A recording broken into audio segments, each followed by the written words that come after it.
For the moments that matter, choose Curad Naturals. Infused with aloe vera and vitamin E, Curad Naturals bandages protect your unexpected scrapes, cuts, and burns while also moisturizing your skin. Find deeper relief with natural ingredients you can trust to start the healing. When life's surprises call for the best, choose Curad, a deeper level of care.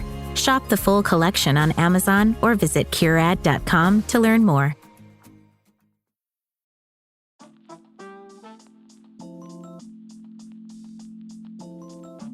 Hey, welcome to the Afternoon Snack Podcast. Today's episode is a very special episode. It's our first collaboration episode, which I didn't even know those were a thing. I guess we're making them a thing. But it's between our podcast and What's the Rusch, which is the podcast hosted by Rebecca Rusch. Rebecca is one of my favorite people on earth because she's this amazing combination of the talent, grit, and determination that you would expect from a multi-time world champion athlete. But she's also thoughtful and introspective and extremely curious about all things related to human potential. So it's no surprise that through her experience, she's become an expert and leader in performance and mindset. Among other things, Rebecca is also the founder of the Be Good Foundation, an organization dedicated to enriching communities by using the bicycle as a catalyst for healing, growth, empowerment, and evolution. Rebecca is joining me because we, just wave my arms around, are kicking off a very exciting partnership. You may remember our annual Holiday Habits Challenge that we do every year around late November to late December. Well, we're moving that to the summer, and we're partnering with the Be Good Foundation as the official beneficiary of our fundraising. We are calling the challenge the Summer Streak, and it kicks off on August the 10th. It's going to be super fun and rewarding and a great way to get some good fitness, outdoor nutrition, and mindset habits in place before we head into the fall. And Rebecca and her team will be contributing to the content as well, which is super exciting. So you're going to see more and you're going to get more than you get from us during our normal Holiday Habits Challenge, which, is frankly already a lot. So you're going to get even more than the a lot that you already get. And I'm super, super excited. And there will be an official wrap party at Rebecca's Private Idaho. That's her gravel race in Sun Valley, Idaho on the weekend of September 9th through 12th. So if you want to join us for that, check out the show notes. There's an exclusive discount code for Tactic community members there that you can use on your registration for Rebecca's Private Idaho.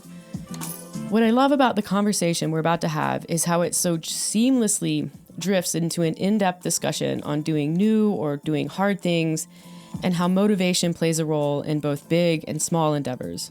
And also that Rebecca and I both had an agenda that we kind of promptly crumpled up as soon as the conversation started to get juicy on this topic. And I'm glad that we just let it run in the direction of motivation because I think this is such a misunderstood concept. And I'll be honest, I learned a lot from her through this, so I know that you will too. Before we get started, I want to say a big, big thank you to Rebecca and her team for all that they do generally, and just that we are so excited to be able to support the mission of the Be Good Foundation. If you want to find out more about the amazing work that they do, head over to www.thebegoodfoundation.org. Oh, and make sure you head to the show notes to find the official landing page of the Summer Streak Challenge that starts in just a few weeks. Now, without further ado, I am thrilled to share my conversation with Rebecca Rusch.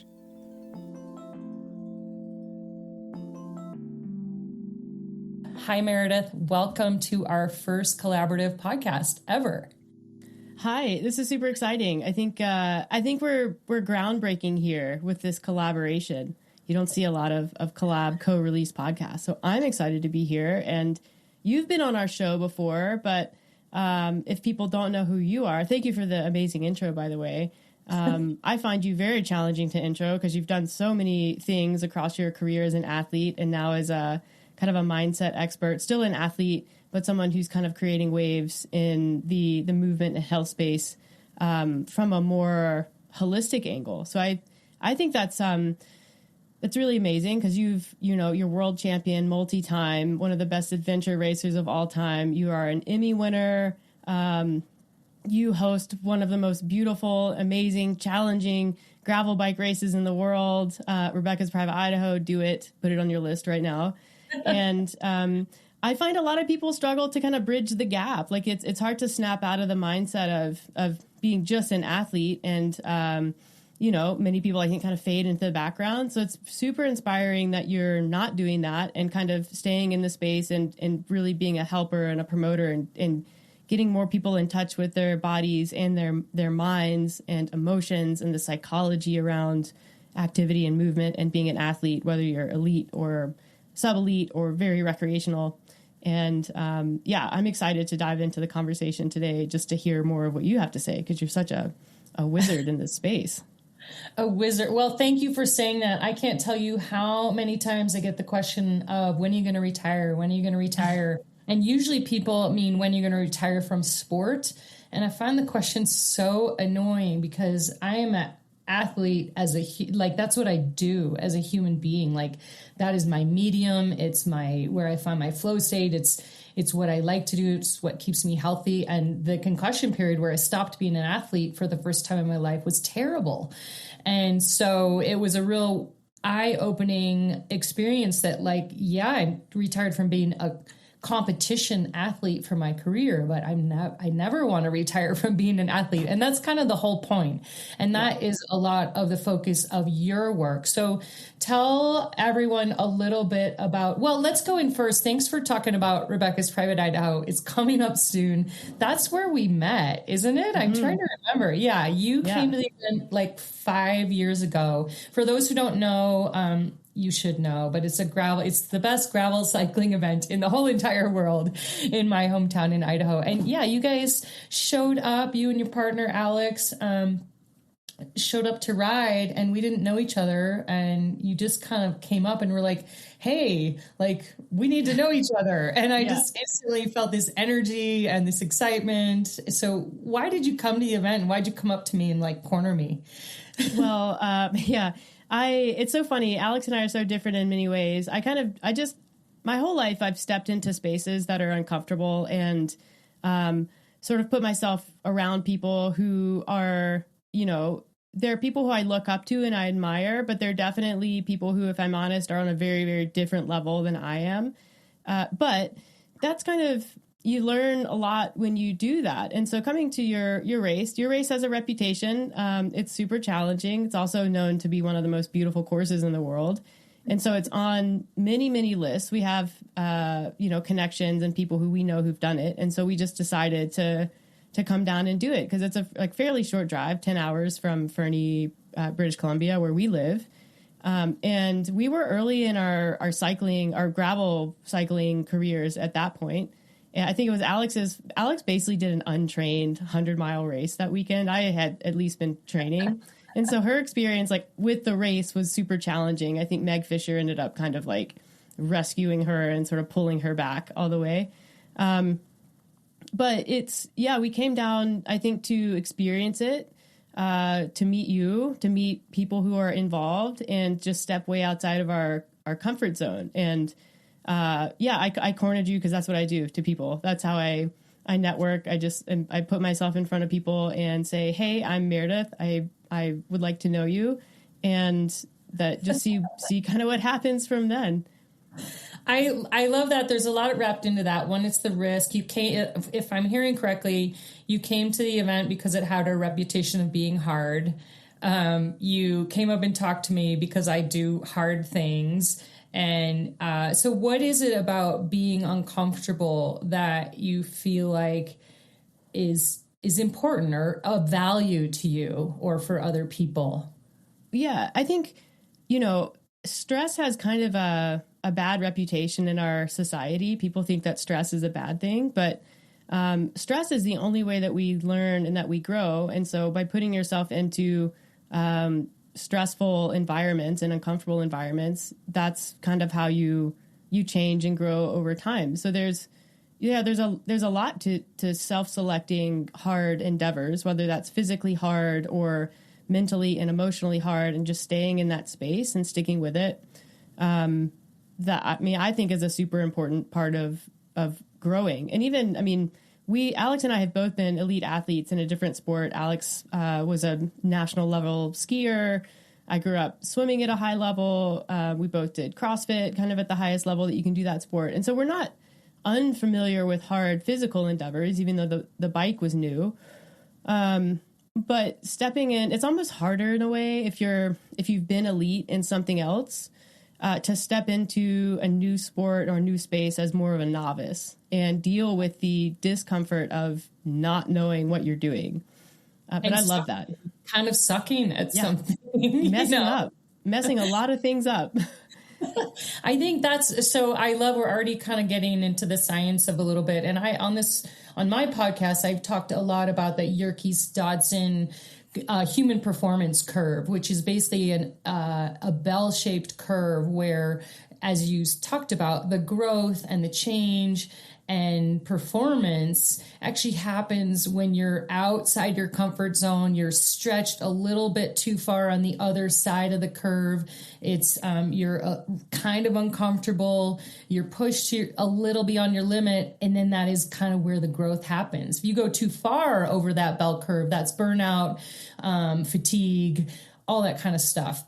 If you're on the easy side of the curve, then it's just boredom and nothing changes. And so it's a really cool curve that we've talked about. And you've pointed into that, doing hard things that you appreciate it, that it helps you grow. I want to talk a little bit about your business and about Tactic Method that started as a nutrition company, has now evolved into fitness, lifestyle programming. And the reason we're talking today is we're going to do a really cool challenge together, hopefully with you, for a month leading into Private Idaho. But I want to talk a little bit one, you left a very stressful, very hard career that you probably had to push really hard for in a different way, not a physical way, to actually found this business around helping people move better in their bodies. Can you talk a little bit about taking that massive leap and what was the driving factor and what Tactic's really about? Yeah. I mean, for me, I left my engineering job. It was going to be a temporary leave. And then I met Alex and I ended up moving to Canada. And the particular type of engineering and development work that I'm educated in, like that industry just doesn't exist up here. So, Tactic, our coaching business, was for me kind of born out of necessity. And Alex was sort of disenchanted with her law career at the time and just looking for something that was, I think, more aligned with what she values in life. So health, movement, to nutrition. And that's kind of how we started the business. And then we found early on, as we were working with people with their nutrition, we found that the limiting factor for most people is not a lack of education around nutrition. A little bit of information goes a long way. It's more, how do you motivate someone to make long-term lifestyle changes that make things like nutrition and movement easy? And then, with nutrition, especially in the sports world, whether you're working with people who are elite athletes or more recreational, which our coaching community and the people that we work with one-on-one are more recreational. With that, it's sort of finding what's the entry point for long-term motivation. And that, it became clear very early, is movement and people having a movement practice with their bodies and being able to engage physically with sports and with training.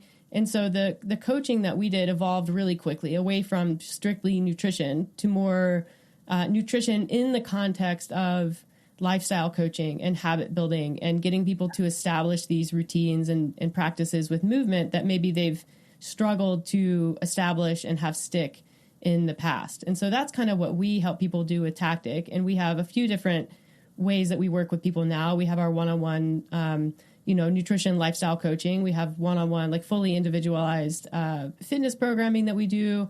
And then we now offer like a lower cost sort of app-based fitness program that gets people who maybe don't have the practice of spending a lot of money on coaching. Maybe they can't afford it.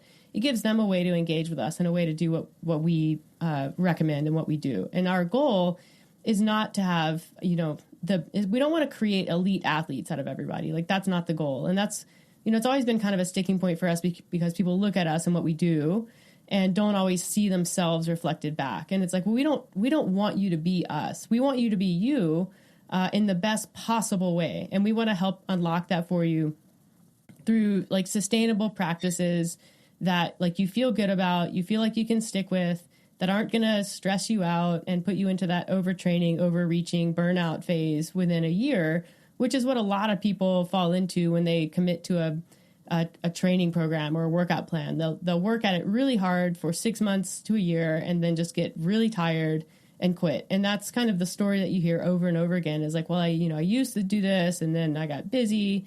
And it's like, we want to work within the constraints that people have in their lives and work around them, and not try to, have people completely overhaul everything in their life so that they can center movement and nutrition. It's like, no, right. you have a family, you have a job, you have a lot of obligations, right. And you can still build a practice that matters and that, and will make a difference. It just might not look like what Alex and I can do, because we have a very flexible schedule. We don't have kids. And so it's sort of communicating that.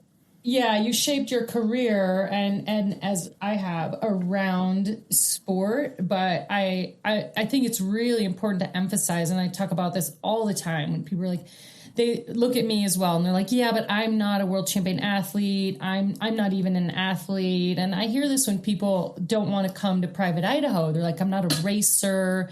I'm not an athlete. And I just really want to, I over and over try to let people know that if you have a body and you care about how it functions and you put some effort into your body functioning in a better way, then you are an athlete. Yeah.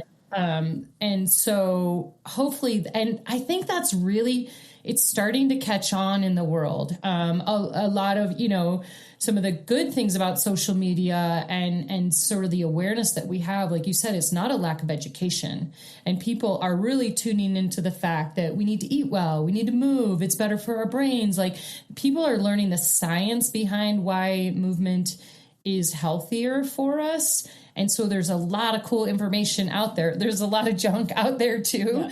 But I do think people are starting to pay attention, and they're like, yeah, I really need to take care of this package that I have, the one package that I have to move around in the world, which is our body. So yeah, everyone is an athlete in my opinion, or has the potential to be an athlete with a little bit of intention. I want to talk about, thank you for explaining what Tactic does. And I think we should get into the reason we're here today, which is really cool. And then I really want to go into motivation, because I love that you said it's not a lack of education for people who want to be healthy. They want to be moved. They, want to feel joyful in their lives. It's not that they don't know how. It's that they don't have the right structure, support, or inspiration. So I definitely want to get into motivation and get a little nerdy on that. But first, before we get into that, I do want to talk about Summer Streak and what we're about to launch, and the whole reason that we're doing this. And I'm really excited about it because we're collaborating together on this fitness challenge. But I feel like I'm going to learn from you. And hopefully you'll learn from me, and hopefully everyone who comes, we're going to all be learning from each other. So give us the lowdown on what's about to happen here with Summer Streak. Yeah.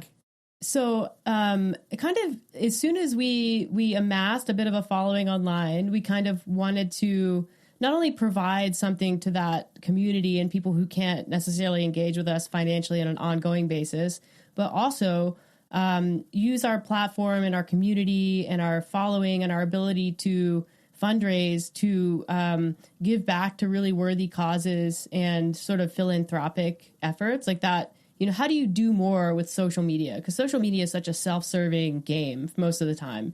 And it has to be that a little bit, because that's how you make money off of it and get followers. And, it's kind of a necessary evil, but it can be more. But you have to make it more. You have to make that decision and be willing to set your own sort of interests aside. And so we have run for the last, 5 years, a holiday habits challenge that is usually in November, basically end of November to December. And it's really basic. It's focused on nutrition habits, movement habits, some mindset practices, and content around that for about 4 weeks. And then with that, we allow people to donate. And so our minimum donation is typically $5 to just get into the challenge, but you can donate more than that. And then we give those funds, we don't take a penny from it. It all goes to nonprofits. And so it's been 5 years. We were kind of thinking about overhauling how we do it. who we aim our endeavors at. And so we've been, involved with RPI. We're very familiar with Be Good, which is your foundation. And so we decided to reach out and see about collaboration with a summer challenge. So moving our typical holiday habits challenge into the summer, which is a slightly easier time for everybody, including us, and just let people take advantage of the nicer weather. It's easier to build movement and outdoor practices when it's not snowing, which is our difficulty up north. And so the summer streak is going to be August 10th. That's the start date, all the way through September the 12th, which is the weekend of RPI. And it's going to follow the same basic format, which is we will provide daily workouts, indoor and outdoor, depending on what people want to do. We'll provide some guidance on nutrition, some mindset, maybe journaling prompts. We'll produce some content, which you'll be involved with, which I'm super excited to see.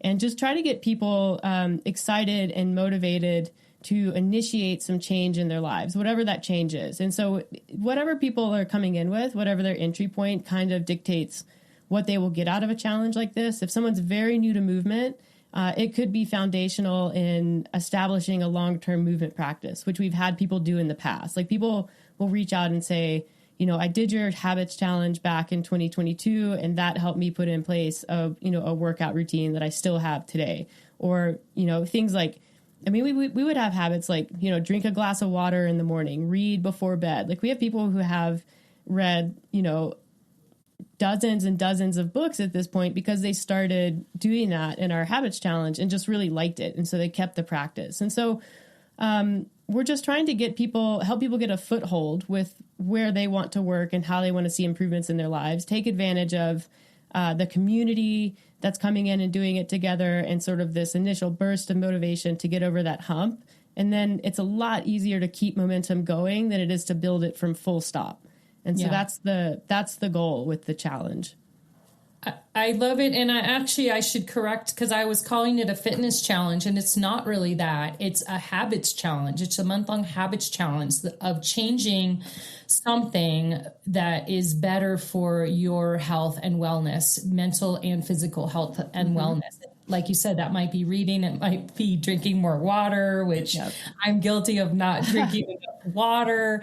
Or it might be committing to 10 minutes of walking a day, whatever it is. It's actually a habits challenge. So I really want to let people know that this is meeting you wherever you are. It's really, really low barrier to entry, and you're basically going to have access to me, Alex, and Meredith for the whole month of cheering you on, being your teammate, sharing some of our wisdom and knowledge, and also you sharing wisdom with other people. You talked about the importance of community, and that is one when you talk about motivation, or do you know about the Harvard study of happiness, the oldest running study of like what people thrive, and community and friendship is one of the number one factors to our health and wellness. And so this is going to be fun. We're all going to be friends for a month and hopefully longer. And community is a big part of it. So it's super easy buy-in. I love that you said, there's something that you said, how do we do more with, an online business? And that's exactly why I launched Be Good Foundation about 10 years ago. I was riding the Ho Chi Minh Trail. I went to do this big bike expedition to connect with my father, who was killed in 1972 as a pilot in the Vietnam-American conflict. And, I never knew him. And I always had all these questions. And then I sort of designed this crazy expedition to go ride the whole length of the trail with a Vietnamese woman, 1,200 miles, to go to the place where he died, to just stand there, see what would happen, kind of get to know him in the way that I could through my sport. And it was such a magical, most important ride of my life. We did do a film called Blood Road that came out of it. But more importantly, what came out of it was this very distinct feeling of, yes, I connected with my father, but I just really felt like I needed to do more with my career, that all these podiums, wins, world championships, that stuff was really important, but that it wasn't the end. It was a launch pad for something else. And that became the Be Good Foundation, which is about changing the world through bikes, quite literally, and however that looks for people, whether it's commuting to school in Africa through a bike, or getting underserved communities on a bike, or helping veterans heal from PTSD with a bike, all sorts of really cool stuff. Was I could do more with my career than just sort of celebrate, podiums or wins or things that I had done. It was really about getting other people to reach a podium of their own, however that looks. And so when you called up and said you wanted to choose the Be Good Foundation as your beneficiary for the Habits Challenge, I was just like, oh my gosh, this is so amazing. And just like makes me so happy. And I will tell you, anyone who's going to join us for the month, this specific fundraising is going to go towards our girls mentorship program that we have at Rebecca's Private Idaho. And that includes ride mentorship for young girls who will ride with pro and experienced women. It includes a mechanic mentorship. So for young women wanting to get involved in the bike industry and learn the craft of bike mechanics, they'll be working with professionals, and also creatives, photographers and videographers who will be working. Young women who want to work in the outdoor and sports industry in those areas will be working with professionals. So like, I'm so excited, but that is what the fundraising for the Habits Challenge this summer streak is going to go towards. So you can all feel good about, one, you're going to be changing your habits and elevating your life, but also the lives of so many other girls and women who are finding sport and want to work and be in sport. So that's just kind of I had to give sort of the sales pitch because I'm so excited about it. I think you can hear in my voice that there's a lot behind it. This for both Tactic and Meredith and Alex and myself, a lot more behind it than simply having a challenge. It's going to grow long beyond when it's done on September 12th. It's going to have tentacles out into the world, hopefully for you too. Yeah. I mean, it's just this like, I was going to say two things. The ripple effect, I think, is hard to conceptualize for a lot of people, but the opportunity to have a real lasting impact on someone's life is there. And then the other thing I was going to say, it's funny that you mentioned the Harvard study and then talk about your experience in Laos, because I think a lot of people get into their lives and they achieve these really great things. They have a lot of accolades. They have a lot of like external metrics of what a successful life looks like. And they still have this felt sense of like, there's something more, like it's not there. And I think, the connection, the community, love, I think it boils down to, I think the single thing that comes out of the Harvard study is what makes a person feel fulfilled is love. And love is such a limited word in English, but love for your community, love for what you're doing, love for connecting with other people, love for people. And that comes through service and through doing more than just traditionally sort of celebrated endeavors and achieving gold medals or getting promotions or climbing the corporate ladder. And I think the fact that you are so successful in sport and, you got out there and had that kind of revelation speaks directly to that point, and almost anecdotally is really supportive of that research on like a very personal level. Yeah, I mean, it is, I guess psychology is true, when I look backwards. And actually, when I was deep in my concussion recovery and really kind of almost at rock bottom and really struggling, I called up a friend of mine who's one of the best sports psychologists in the world, Dr. Michael Gervais.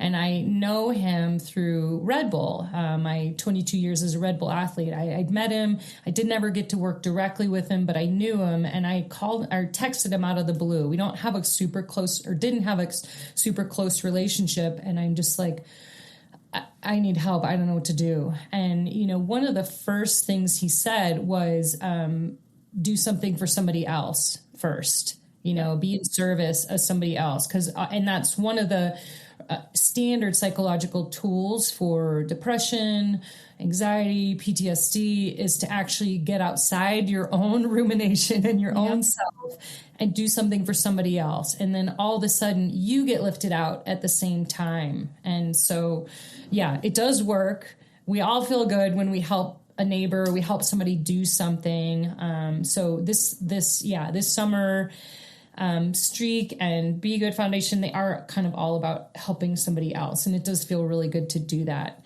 You already got into motivation, which I love. You touched on, there's actually 4 types of motivation. So let's get a little bit nerdy on this. You talked about there's intrinsic and extrinsic. That's what most people know. Intrinsic is something that is internally motivating. Like, I want to be a good example for my kid, so I'm going to live in this way. Extrinsic is like, I want that Leadville belt buckle, or I want that trophy. I want that thing so that I can show people or have proof of like my value, my worth, but on an external basis. And I'm going to say right now, there's 4 types of motivation. All are totally valid. There's not like, oh, you should only have intrinsic motivation. We all need all of them. And extrinsic, I can tell you, I was deeply extrinsically motivated when I was making my living as an athlete, because it was literally my paycheck. And, I definitely rode harder for wins because I knew I would be able to keep my job. And so there is nothing wrong with any type of motivation. It's more building a menu and understanding what motivates you. And I have this thing that I call the motivational menu. And I kind of describe it as like this giant, like, buffet at Las Vegas or something. You want to make your motivational menu like as big as that, because some days you feel like having prime rib or roast beef. Some days you want to eat ice cream off the buffet, and you never really know, and it's always different. Or you're like, ooh, that looks good, that will work today. And so often we have to pull these strings of motivation, and people are always like, I'm not motivated, or I'm not a motivated person. It's really just that you maybe haven't built the awareness of your motivational menu and like what you need to serve yourself up. And you might pile your plate with a few different things one day, and that's totally fine. So yeah, like, tell me, well, you deal in motivation with people. So what are your thoughts on, I gave examples of 2 of them. We'll get into the other 2, but intrinsic, extrinsic. What do you see when you work with people, and they're like, I'm not motivated, I need motivation? Intrinsic, extrinsic. How are you working with people, or what do you know from your own experience of like, how to actually, it's like this M word, like people are like, they also think elite athletes are always motivated. Mm-hmm. They think that if you've been successful, you're motivated all the time. So why don't you break down some, like maybe some fallacies about motivation, and then give us some examples of what you've seen in the people that you work with, of how to grow it and find it and nurture it. Yeah. I think the biggest fallacy about motivation is that motivation precedes action. So it's, the common thought is that you feel motivated and then you act. The end. That's the whole story. Really, motivation is found after action. So it's actually action that precedes motivation, especially that intrinsic kind of motivation. But even extrinsic, sometimes people have a hard time tapping into that and sort of getting the ball rolling. And so it's kind of that, that line, like you can't think your way into a new way of being. You have to act your way into that. And so it's the same thing with any kind of motivation. And I think that they all have a place. I think when someone has long-term sustainability, they're probably tapping more into the intrinsic motivation and the other types that we'll get into. But like extrinsic can be a really wonderful catalyst for change. And so there's this behavior model called the FOG behavior model, and it's a curve. And it kind of explains, which I think is really important, what people will feel, which is when you take on something new or something hard, you're building a new habit, there's a lot of motivation kind of at the start, and that can overcome a lot of behavioral friction. So you can override, a lack of routine. You can override the desire to sit on the couch.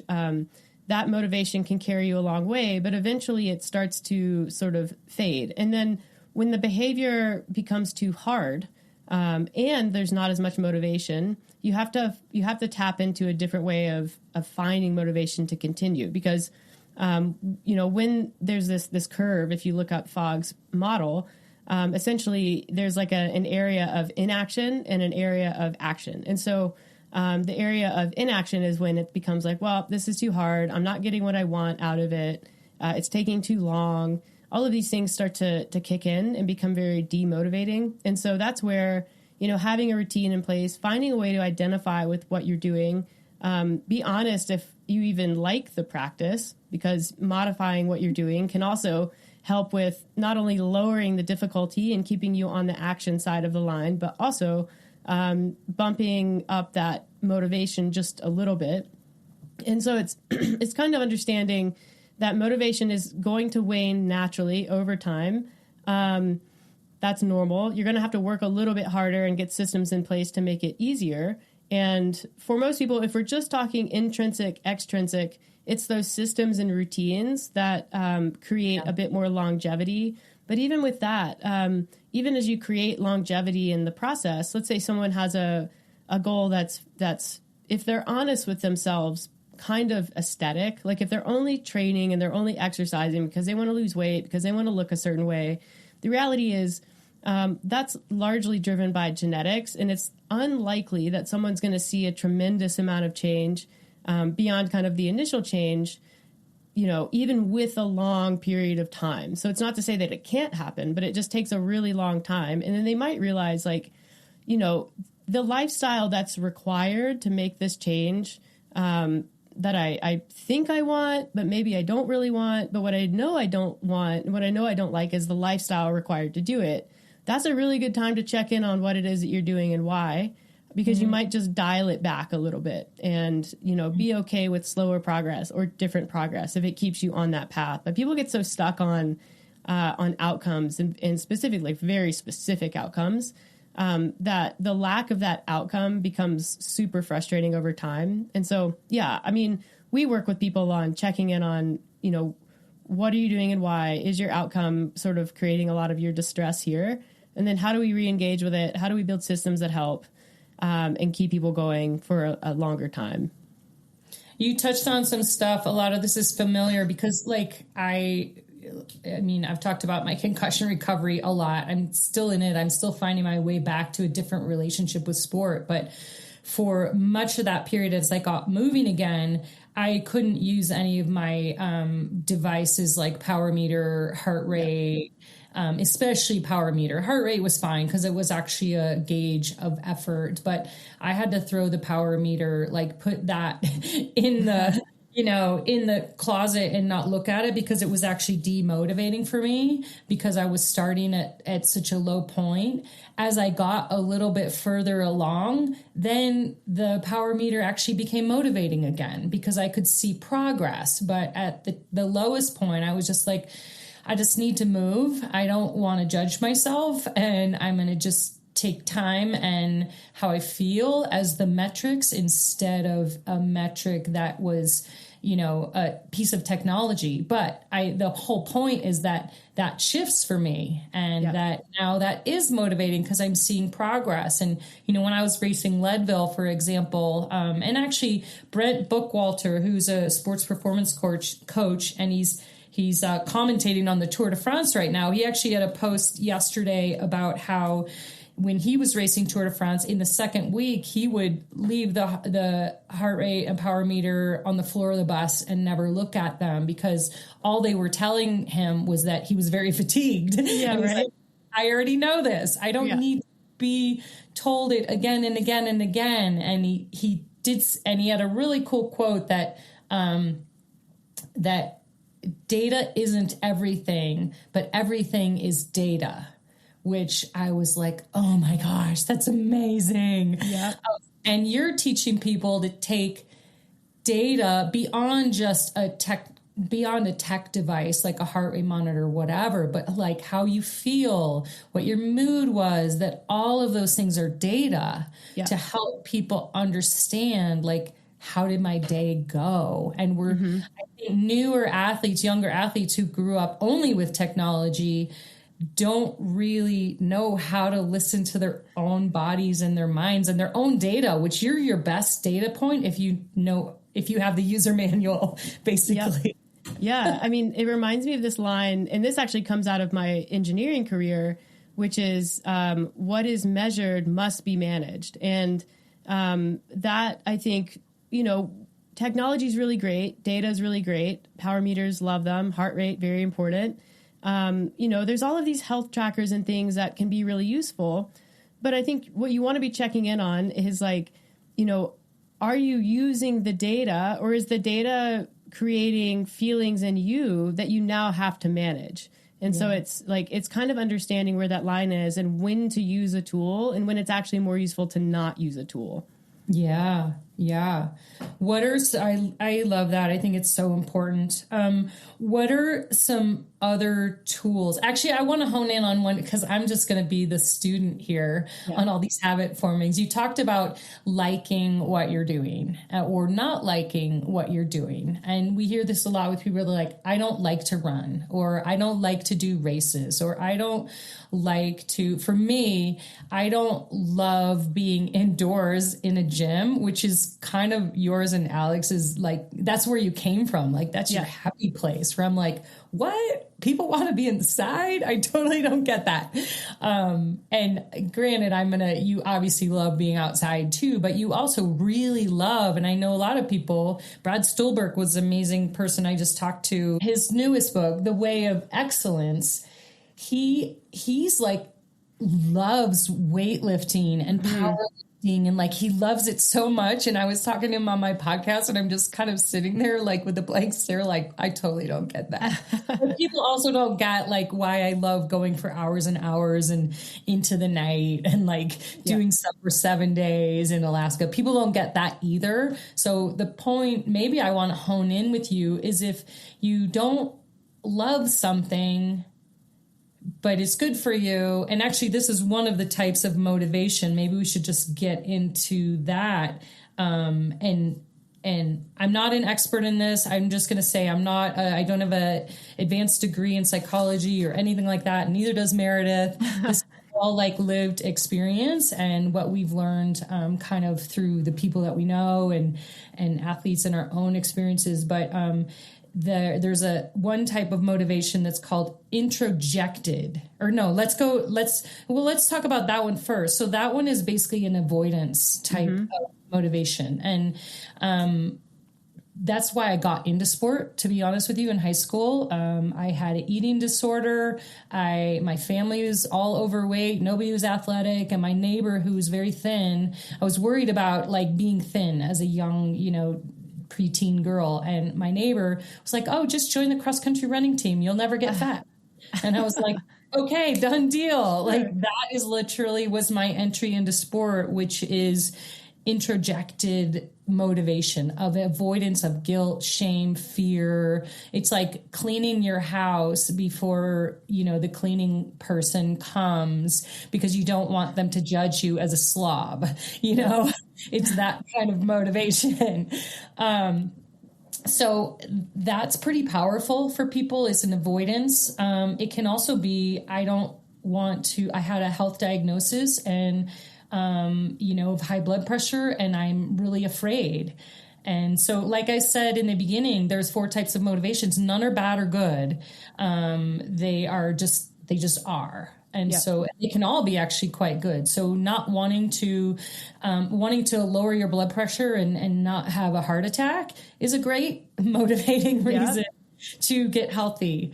Do you have anything on that type of motivation introjected, like any experience in your personal world or with your clients? Oh, sure. Yeah. I mean, I think anyone who's ever felt motivated to change their bodies because they feel like they don't fit in has probably experienced introjected motivation. And that's, when I was alluding to the aesthetic motivator, that is, it's extrinsic, yes, but it's more specifically introjected because it's striving to meet a social norm or what's celebrated or what they think they should do because to not do those things, to not be that way, feels shameful. And, shame is a horrible thing for health to internalize. But it is a very strong motivator for humans.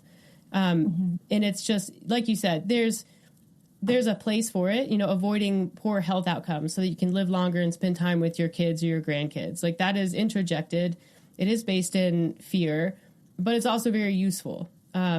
Trying to be skinny because you think that you will get more out of life if you are, maybe not as useful. It doesn't scale up. And so I always think about, it's kind of like dog training. Like, I don't want to reduce this to dog training, but when you think about operant conditioning, you have kind of the four quadrants of conditioning. So positive punishment, positive reinforcement, negative reinforcement. And, you can use all of those things, but you definitely don't want to overuse negative punishment. Like, you don't want to overuse things that are going to create a lot of fear and instability in the dog. You want to use things that are more positively oriented, that are going to sort of help with long-term behavior change. And honestly, like, humans aren't that different. We just experience emotions differently. And so we assign a lot of meaning to things, where dogs just are like, I really just want the ball, or I really just want to run up and see this person. And they don't understand, and they don't have emotions in the same way that we do. And so it's like, that's kind of how we have to work with dogs, but it's also the same way that we work with ourselves. And so you just want to take a look at, if you were to quadrant out these motivational, these types of motivation, which one are you relying on most of the time? Because that will probably tell you a lot about the experience that you're having doing whatever it is that you're trying to do. Yeah, I think that's a good exercise, is to sort of wait. And we talked about understanding your own motivations, so that you have these levers to pull on. So that might be a good takeaway, is to look at intrinsic, extrinsic motivation and sort of put some check marks in there of like, what motivates me, extrinsically. Intrinsically, I love being with my friends when I'm out on the bike. Maybe kind of make your own little personal list and see if you're really weighted in one area or the other, and could you develop in another area. And introjected, which is that, avoidance, shame, fear.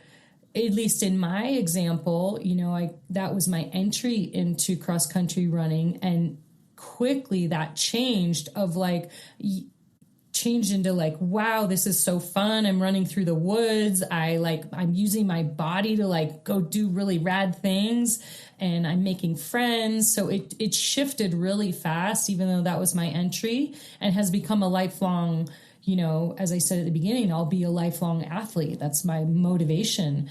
But my entry was a completely different type of motivation. Yeah. Not to say that I still don't, have some items in that column, introjected motivation. And so let's talk about the fourth one. And actually, let's go back to the dogs, because I actually feel like dogs are a really great example of psyche, and how, basically we all use negative punishment on ourselves. Yes. We would probably never do it on our dogs. At least, we really try not to. But yet it's a very common for us to basically beat ourselves up, literally flog ourselves on a daily basis. So how do you, in your coaching, and how do you get people to stop treating themselves really badly and punishing themselves negatively? Because I do it. We all do it. Yeah, I think sometimes it's just an intervention and like hey, let's check in on this. There's not necessarily a corrective, but it is, you're applying a lot of pressure to yourself that's not only not fair, it's not necessarily based in facts and what's actually going on. It's emotionally driven. So identifying it, I think naming it matters and makes a difference, and then kind of reframing. So we're constantly helping people reframe and, shift into these more sort of useful emotional spaces, useful types of motivation on that, so that they don't have so much pressure on themselves. I mean, you have a dog that they can only handle so much pressure. And some dogs are really, really sensitive to pressure. And so you kind of have to treat yourself the same way, which is understanding, what feels productive, and then where's the line where it becomes very unproductive to what you're trying to do. And anything, guilt can be a really good thing. Guilt's a fine thing to experience as a human being. When guilt shifts into shame and you start like internalizing that feeling and identifying with the guilt, then it's not so useful. And so, kind of helping people toe that line and reframe when needed, even just like small tweaks in language, the way that you speak to yourself internally, a really, really good tool for people to try, especially if they tend towards negativity and negative self-talk, is to speak to themselves in third person. Because what it does is it puts you right across from yourself as if you were talking to a friend. And it's like, would you talk to a friend the way that you're talking to yourself? And the answer is probably no. Yeah. When you're an athlete, there's some weird things that can go on in your head in competition. Like I've definitely tapped into some negative self-talk in like a motivating way. But I don't live there, and I don't think anyone should live there. So, yeah. Yeah, I want to reference a friend of mine, Dr. Jamie Lusk. She's a psychologist, and she specializes in trauma therapy and PTSD and people who've gone through some really hard things. And we do some work together. She also works with people, veterans in the outdoors, like at surf camps. And we've done some outdoor work with MEA, which is really fun. And she talked about basically emotions are messengers. And I really love this of like emotions are not bad or good or whatever. It's just basically like the gauge on your car, the gauges that are telling you something's going on. And if we can look at that, okay, I'm having this emotion. What is it telling me? And then there's sort of this wheel of where we can either get stuck or unstuck of like, we notice the emotion, we acknowledge that it's there. And then we have the chance to either the language, we have the chance to either whatever the language is in your head of like, I'm terrible, I suck, this, that, and the other. So maybe I'm feeling shame over like not being faster on my bike. Okay. And then I'm just like, then I get into the language internally of like, wow, I suck. I shouldn't even be here. I should get a different job, and maybe I try to talk to myself in the third person and have a different conversation. And then ultimately it's your behavior. And so say somebody is, suffering from addiction, and they have the emotion and the craving, they have a conversation, and then their behavior turns towards self-sabotage, which is having another drink or whatever. And then that loop continues where we have the opportunity to break that loop of a loop of emotion. Is the emotion is not good or bad. We acknowledge it. We have a conversation about it, and then we choose a behavior. So for me, in my bike example, might be the behavior I choose is, okay, I'm going to eat more nutrition. I'm going to get some water. I might just be really tired. I'm going to walk my bike for a minute, and then I'm going to keep going. So hopefully that's my behavior based on the conversation that I had about the emotion. If I choose a different behavior, it would be like, well, I'm quitting. I'm just not going to do it. So we do have the opportunity, and it all starts with noticing the emotion, and then what conversation are you having in your head? And third, what behavior do you choose to do? And like you said at the beginning, action is very powerful. So even if you don't feel like continuing on the bike, for example, you just do. And you eat some food, and anyone who's done endurance racing knows that then you'll feel better in 20 minutes. Amazing. It's like that opposite action is such a powerful intervention, because I think almost anybody has had a feeling or had an emotion, and then their entire day is just lost because of it. It ruins their whole day when it's, emotions, they are, I was just reading a book, emotions are only felt truly for like 45 to 90 seconds. That's how long you experience an actual emotion. And then everything that happens after that is thought, and it's derived from the story that you start telling yourself. And so, an emotion is a feeling, it's a wave. but it's not a direction. It doesn't dictate how you behave, or doesn't have to. The way that you behave is often the intervention, to keep the emotion from kind of getting in the driver's seat and driving the bus for the rest of the day. But it's hard. I mean, it's easy to sit here and say that. It's hard to do that in practice sometimes. But one of the best things you can do is just do the literal opposite of what you feel like doing when you're experiencing the emotion, and just commit to it for like 60 seconds and then see how that feels. And it's probably going to put a stop to the emotional runaway that tends to happen.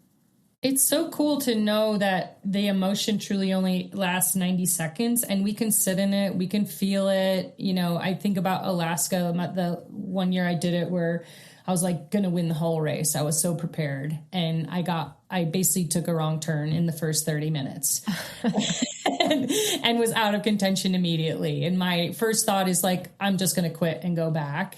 But then I was like, oh, there's live tracking. What am I going to say if I quit? What am I going to say to everyone? So that's a basically interjected emotion where I was like, wow, I'll be really embarrassed.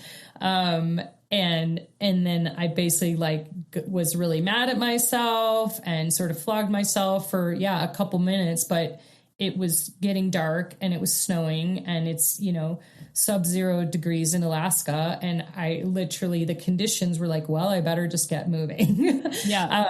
And which is what I like about trying hard things. If we circle back to the beginning, if you put yourself in hard situations, like being on the Iditarod Trail in Alaska, maybe that's an extreme example, but I went through all of these things and it literally was just a few minutes. I went through all of the emotion, the negotiating with myself, flogging myself, and then I went on because the conditions basically said you need to go on and go forward. And it ended up being a really, 7 days later, but a really positive experience on the trail. And I rode with my husband but anyway, that was like a really mini but intense example of how fast you can go through these things. And then a simple action of once I started going forward again and literally walking my bike through knee-high snow for the whole entire night, I was like, well, I'm going forward,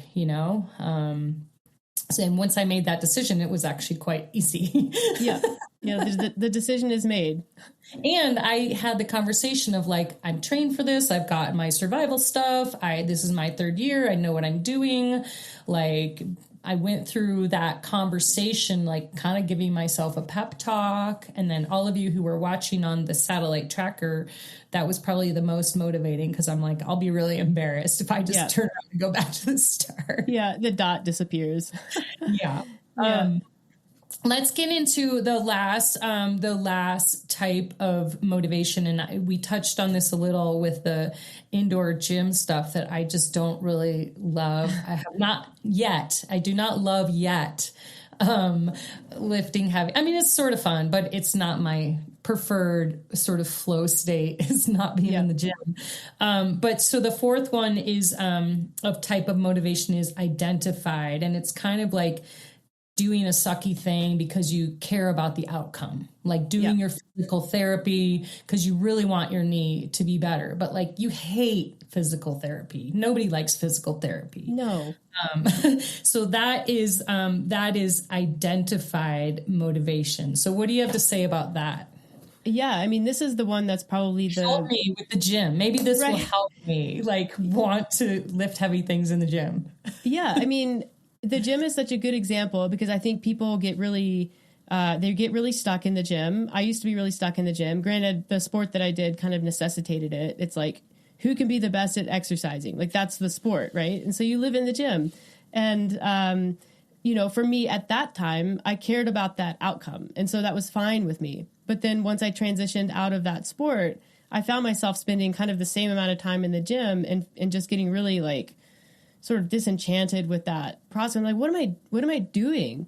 There's this whole world that's outside and I'm spending 3 hours in a gym every day. That's nonsense. And so it's checking in on what outcome do I actually care about here? And so for me and a lot of people, I think the gym is a tool that allows them to develop fitness in the most literal sense, not fitness in I'm going to look like a bodybuilder, but fitness for life, and the strength and mobility and coordination and, you know, muscle mass to go outside and do what they want to do, or go be able to pick up their kids or grandkids when they get older. And so it's using the gym in the right way. And then for some people like Brad, and I'm also like this too, because I have a real like fondness for Olympic weightlifting, like the outcomes in the gym still matter to me a little bit. Like I care about technique. I care about progression. I care about, you know, improving in those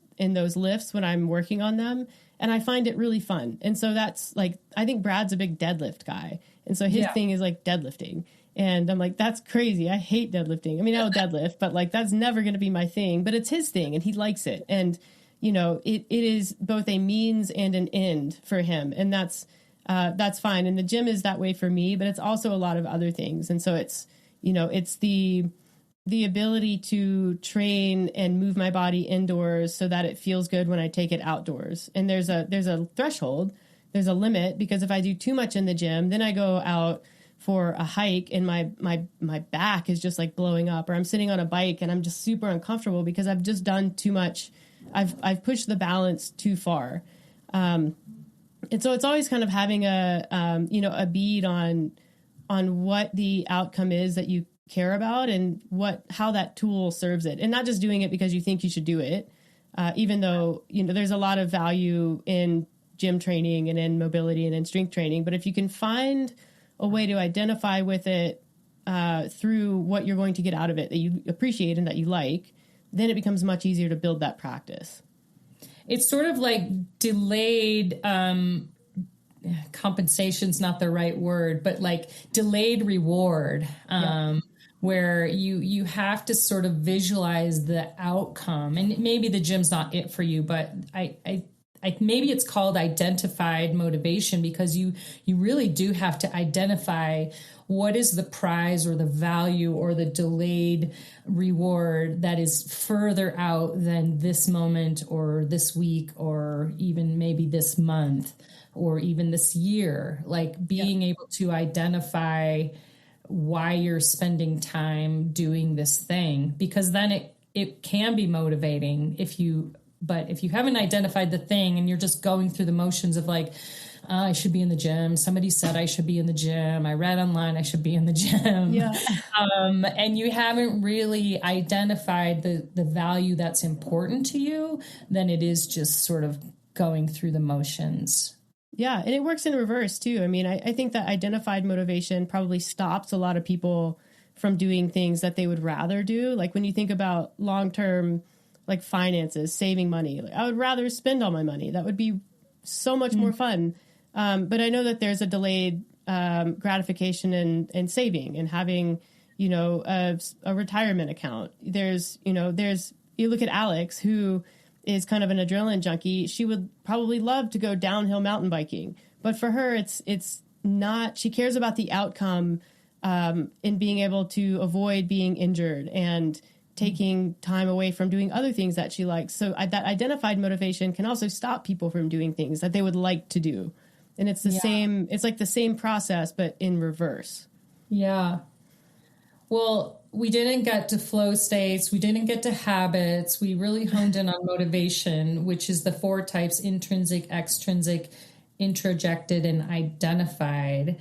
But this is kind of a little bit of a taste of what the summer streak, a lot of the factors that will be rolled into it, including forming habits, including forming community, including maybe learning about some stuff that you didn't know. Like, what can people expect if they join us? Give us just a little bit more of a teaser. And for me too, because I've never done one of your habits challenges. So I'm actually really excited. You sent me this really cool, beautiful graphic of like a tracking device. It looks like this really cool spiral, like colorful thing that's kind of for the whole month, where we can track our habits. That really resonated with me. So what other kind of fun tools besides habit tracking? And I think we have weekly, what do we have? Weekly, daily content, like written content, maybe some video, audio thrown in. I mean, with us, it's never just nutrition. It's never just fitness. It's never just here, do these things for 30 days. We'll see you later. I mean, there's value in building a streak with habits. There's value in building that momentum. But for us, it's always been more about also providing education and information and helping people get in touch with themselves and build that, that identified motivation and be able to identify more with the process and find real joy in the process and not just get so hyper focused on, I'm going to do this thing for 30 days and then that's it. And hopefully it goes well and I'll continue. Like, we want to take the hopefully it goes well and it will continue out. Like, we want to, it's definitely going to continue. You're definitely going to be able to take something forward. And what we hope you take forward, almost more than the fitness habits and the nutrition, is like a elevated mindset about anything that you endeavor to do, whether it's with us or whether you change careers, really like stepping into whatever the difficulty is that comes your way, learning you can do it. Here's how you do it. Here's the blueprint for seeing yourself through it. Because all of these tools around motivation, flow state, habit building, behavior change, it all transfers to other areas in life. And I think if you can give people just a little taste of that and they can see it and they can feel it and they can go, oh yeah. And like, this doesn't make me feel bad about myself. That's truly life changing. And that's always like, it's a tall order for a 30-day challenge, but that's what we try to do. That's what we try to put into it. And, we want people to get to the end of it and feel like, I can't wait to keep going. Yeah. Well, and I love that you talked about, I mean, I've said this a lot, that, our sports and fitness, they're basically our training grounds for life, and the resilience you learn, the mental skills, the toughness. I was actually texting this morning with a really good friend who's going through a gnarly, horrific divorce. And I was just like, dude, you're in the middle of Alaska. There's no trail. The mosquitoes are biting you, but like, you can do it. Just keep going. Cause he is an endurance athlete. I'm like, this is where you are right now. And he's like, yeah. I'm like, eat some food, drink some water, keep going. And so, I do hope that this month, we're all going to share a lot of our knowledge. I hope to bring in a lot of the mindset and some funny stories from being out on the trail and hopefully examples like this. But mostly I'm just really looking forward to connecting and spending time with you and Alex, Meredith, and supporting the Be Good Foundation, which is amazing. And we will have the end of this whole challenge is a grand finale party at Rebecca's private Idaho. And so we will, you can join us from anywhere for the Habits Challenge. You don't need to be in Idaho, but if you can come for our grand finale party weekend, that would be amazing to come ride bikes with us. And I'll let everyone know, we have everything from a 20-mile gravel ride to brand new 118-mile course that Alex and Meredith got to test out with me. They were the first ones on the course. Super fun. Yeah, so that is all going to culminate September 9th through 12th, and I hope you can join us. Meredith, how do you want to wrap this in a bow, our first ever collaborative podcast with Afternoon Snack and What's the Rush? Yeah, I would just echo everything you just said. We're super excited to learn and work with you, and to really to put a face with the foundation that we're supporting. I think means a lot, and hopefully creates a lot of buy-in with our community. I know that it will with yours. And we will be releasing more information. Like, we've been kind of dripping out some emails. There will be more information about how to sign up and how to participate that's coming. So just be on the lookout for that. Join one of our email lists if you're not on them. And that's, it's going to be a really fun time. I'm excited. And the party in Idaho is going to be a great kind of, celebration for everybody who did the challenge, who's there. And then, to celebrate the collective efforts with the fundraising.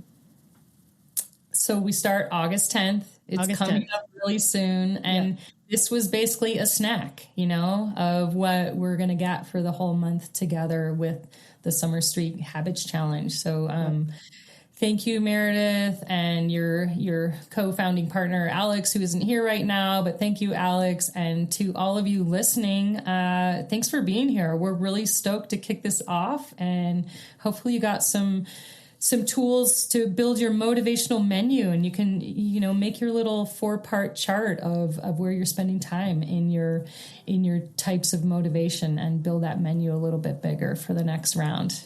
Yep. All right, folks, thanks for being here. We'll see you on the next one.